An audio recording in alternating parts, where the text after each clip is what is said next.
اللہ الرحمن الرحیم۔ اور جب ہم نے فرشتوں سے کہا کہ آدم کو سجدہ کرو تو سب نے سجدہ کیا مگر ابلیس نے نہ کیا۔ بولا، بھلا میں ایسے شخص کو سجدہ کروں جس کو تو نے مٹی سے پیدا کیا ہے؟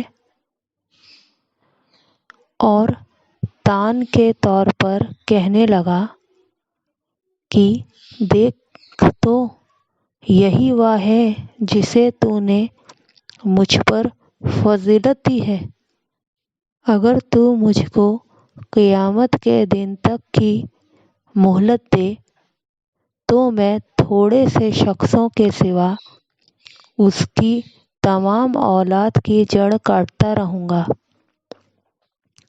خدا نے فرمایا، یہاں سے چلا جا، جو شخص ان میں سے تیری پیروی کرے گا تو تم سب کی سزا جہنم ہے اور وہ بری سزا ہے۔ اور ان میں سے جس کو بہکا سکے اپنی آواز سے بہکاتا رہے اور ان پر اپنے سواری اور پیادوں کو چڑھا کر لاتا رہے اور ان کے مال اور اولاد میں شریک ہوتا رہے اور ان سے وعدے کرتا رہے، اور شیطان جو وعدے ان سے کرتا ہے سب دھوکہ ہے۔ جو میرے مخلص بندے ہیں ان پر تیرا کچھ زور نہیں، اور اے پیغمبر، تمہارا پروردگار کارساز کافی ہے۔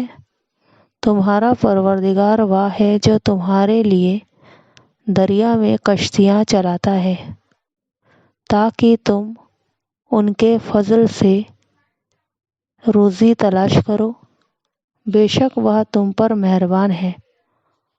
اور جب تم کو دریا میں تکلیف پہنچتی ہے یعنی ڈوبنے کا خوف ہوتا ہے تو جن کو تم پکارا کرتے ہو سب اس پروردگار کے سوا گم ہو جاتے ہیں۔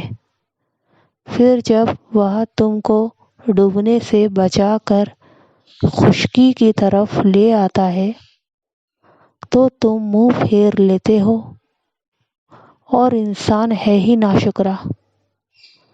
کیا تم اس سے بے خوف ہو کہ خدا تمہیں خشکی کی طرف لے جا کر زمین میں دھسا دے، یا تم پر منگریزوں کی بھری ہوئی آندھی چلا دے،